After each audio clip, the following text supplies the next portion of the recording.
Pozdravljeni. Danes je zopet čas za tisti reden tedenski komentar novic, ki so se zgodile. In danes vemo, da bomo imeli kar nekaj o čemer govoriti.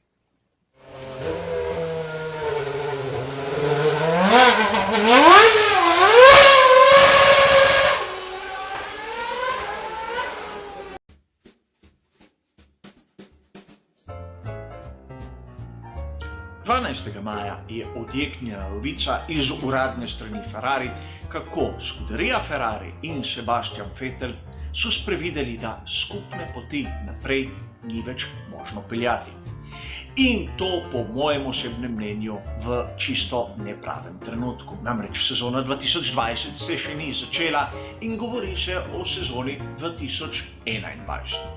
Seveda, novico so povzeli vsi, med tistimi glavnimi bom tu samo citiral motosport.com pa autosport.com. A mislim, da kjerkoli ste zasledili to novico, ste slišali eno in isto zlikano izjavo. Ne ve se točno, ali je bil problem v finančnem delu dogovora, ali v časovnem, koliko sezon naj bi trajalo. V glavnem, sprevidelo se je, da ni bilo volje v tem, da bi se podaljšalo to sodelovanje. A sam sem dobil občutek, da je bil Ferrari tisti, ki se je hotel znebiti Sebastiana Vettla. In ne obratno, čeprav Sebastian Vettel po mojem osebnem mnenju se ni trudil preveč. In seveda, takoj se je pojavilo kar nekaj govoric, kdo bo njegov naslednik. In ponavljam, v sezoni 2021 in ne 2020. Namreč govoru, da bo Carlos Sainz mlajši, Daniel Ricciardo, Antonio Giovinazzi se je pridružil še en kandidat, na katerega nihče ni računal.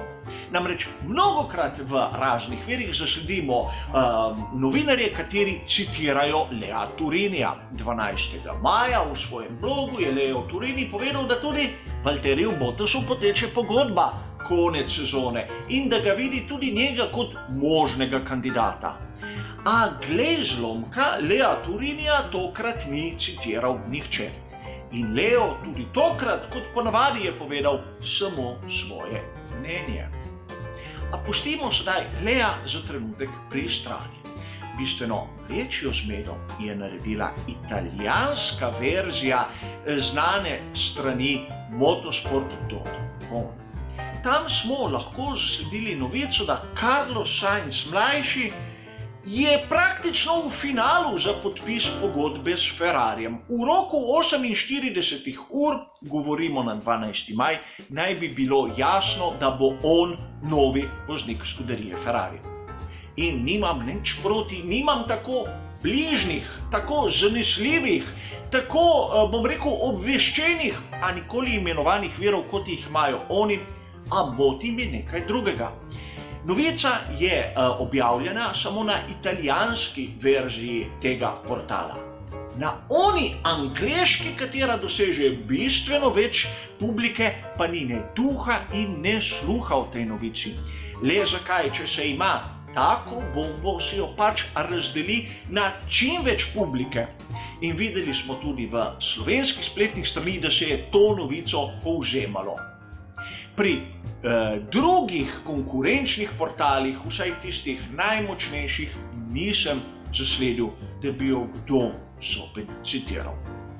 In seveda, to, da je Ferrari obelodanil sedaj to novico, me spravlja malce v dvome. Namreč tradicionalno pri Ferrariju voznike obelodanijo tam okrog velike nagrade Italije.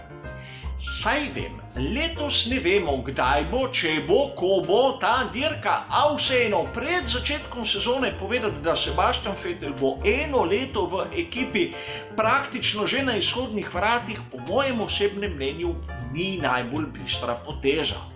Spomnimo se samo v sezoni 2018, kako so ravnali s Kimijem Raikkonenom, kako so počakali, da je šla velika nagrada Italije mimo, da navdušenci in navijači niso bili fizično prisotni, ko so sporočili to izjavo. In kakšna je bila reakcija Kimija? Mislim, da se jo še vsi spomnimo. In druga pripomba, katera se mi zdi tudi, bom rekel, izjemno pomembna.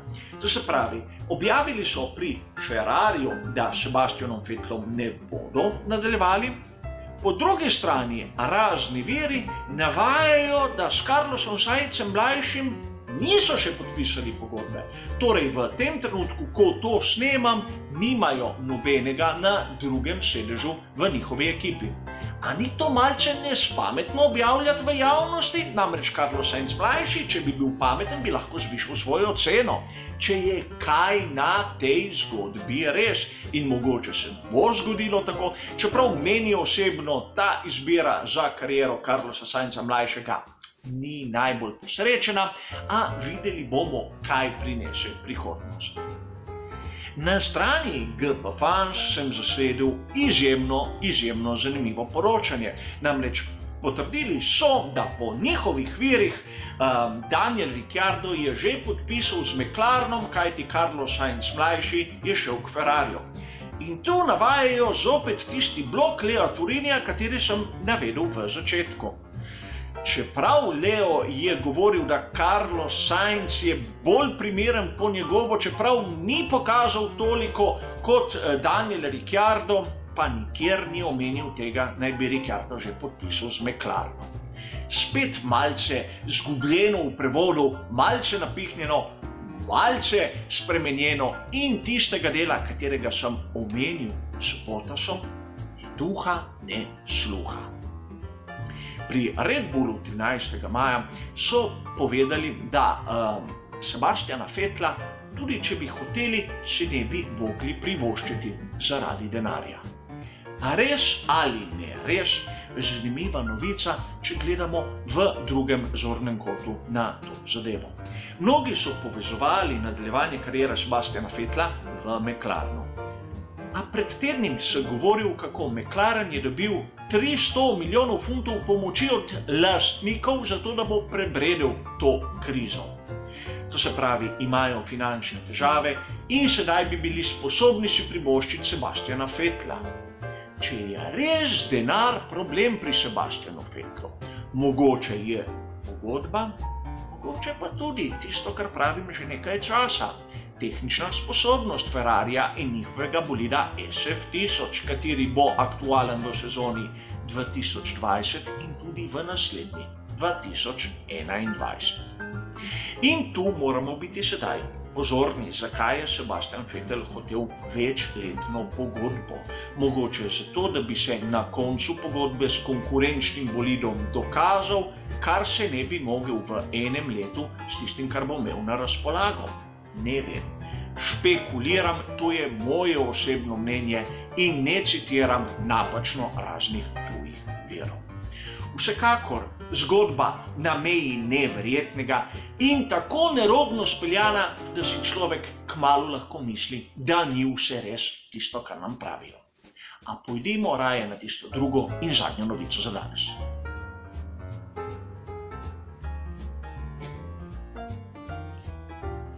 Druga novica, katera se mi zdi izjemno zanimiva za razumevanje tistega ozadja v Formuli 1, je pa zopet vezana na izjavo Chrisa Hornerja.